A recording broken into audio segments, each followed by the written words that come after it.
Welcome to Sound Mind International.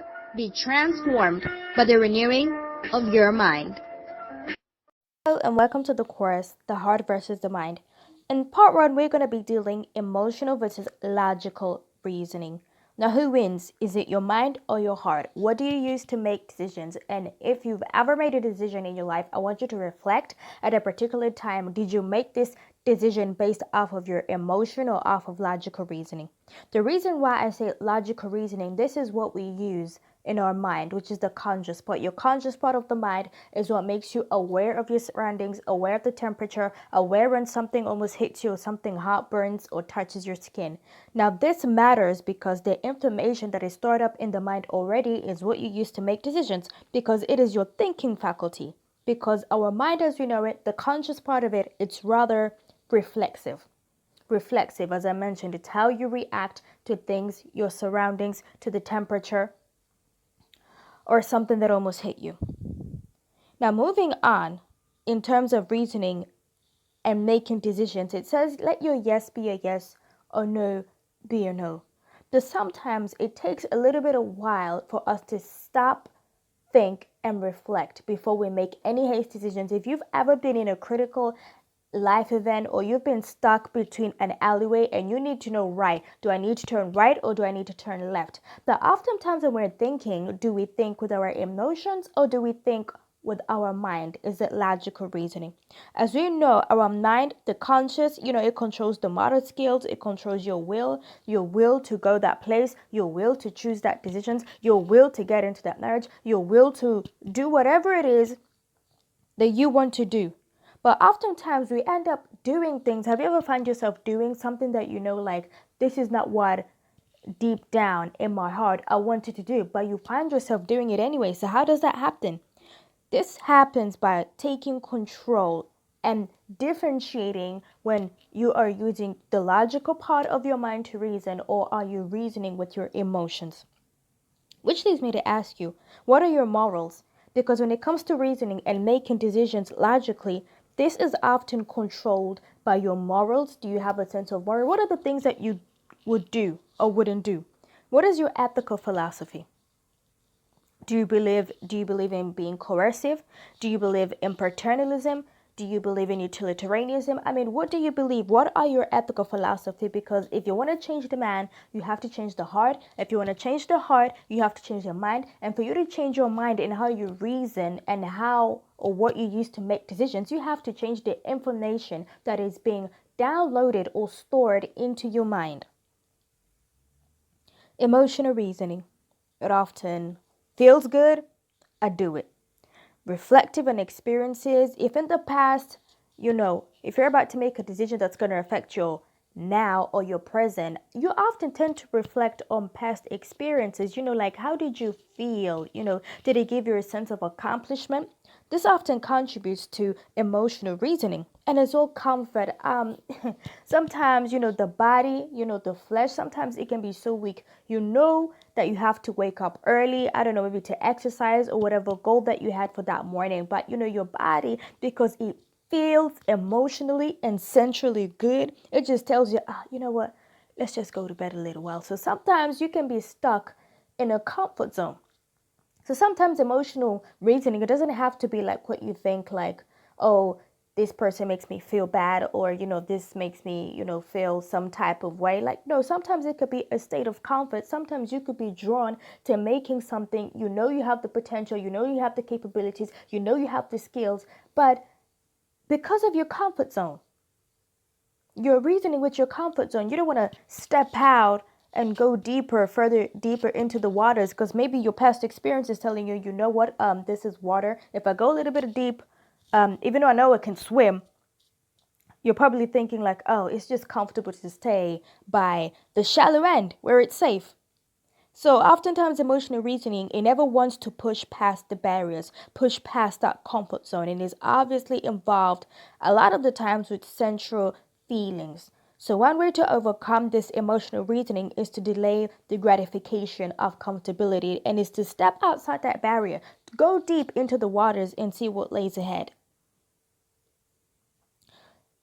And oftentimes, emotional reasoning, this could be, or even your logical reasoning, it could be influenced by societal norms versus the status quo. Now, as we know, societal norms, if you studied social constructionism, it's often in today's society, the way we socially construct and put entirely different meanings into certain theories, into how we live our lives. So this is wanting to feel part of a trend or a group. You know, one of those challenges that come out on social media, and you're like, oh my God, if it's not a good cause, by all means, according to your ethical philosophy or your morals or values, by all means, yeah, feel free to join in. But oftentimes we want to feel included as part of the society. And oftentimes when it comes to logical reasoning, you might think, okay, let me stop and think. Why am I doing this? Is it to fit into what society considers normal? So logically, you could be thinking and possibly struggling to stand out because we all want to be unique. We all, don't want to be stuck as part of the status quo. It's like where you wake up, go to work, come back home, sleep next morning. It's a routine. And before you know it, 20, 30 years have passed by. So avoiding the status quo and standing out and being unique. Be different. So long as what you're doing, your actions, your words, and your behavior are not affecting majority of people or are not affecting the people around you.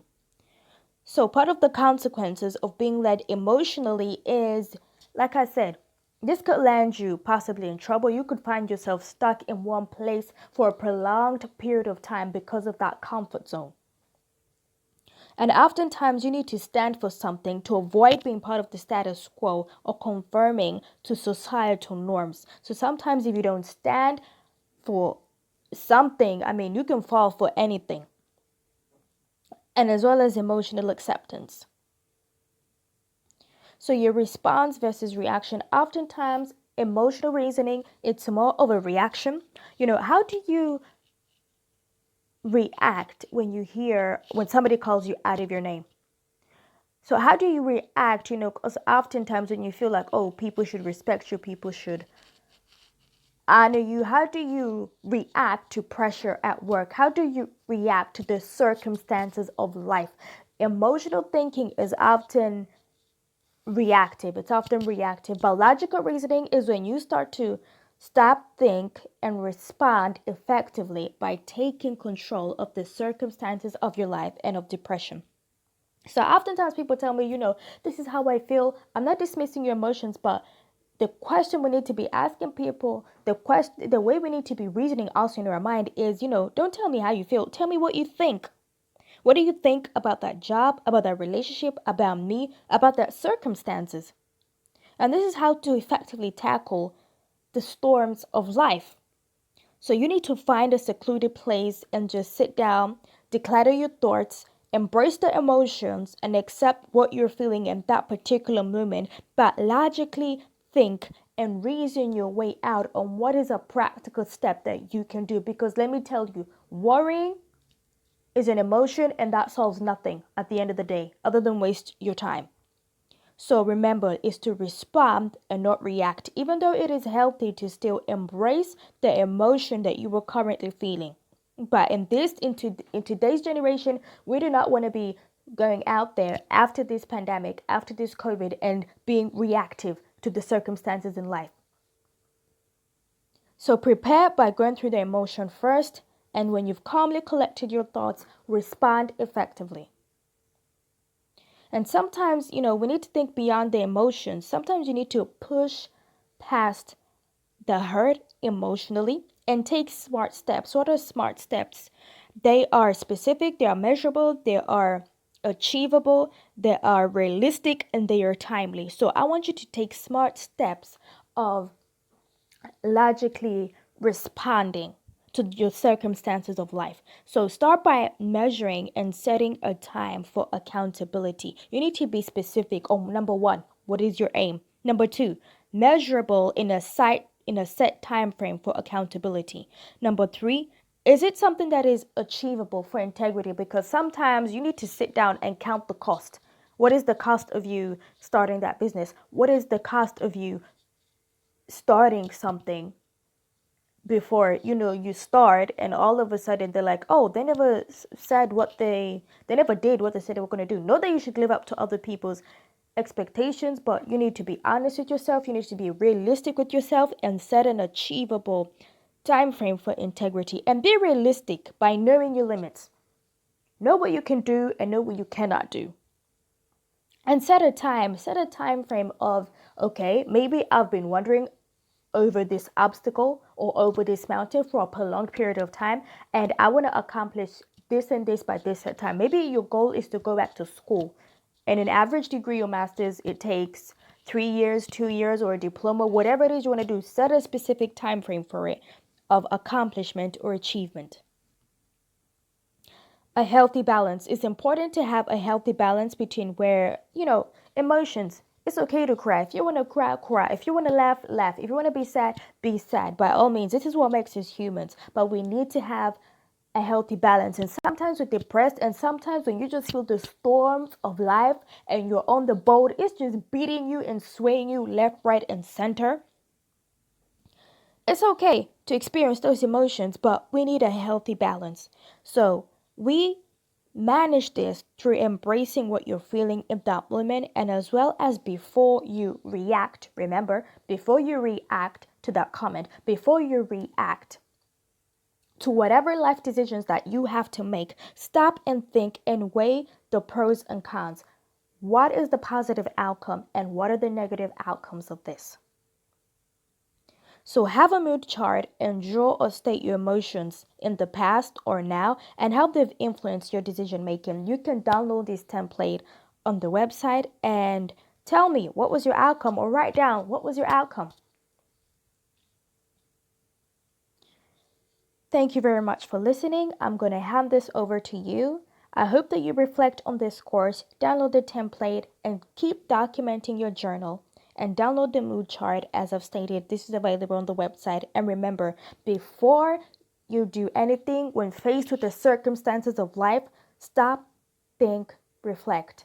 Weigh the positive outcome and weigh the possible negative outcomes. And remember, it's okay to feel whatever you're feeling. It's okay to embrace it, but so long as you have a healthy balance between logical and emotional reasoning.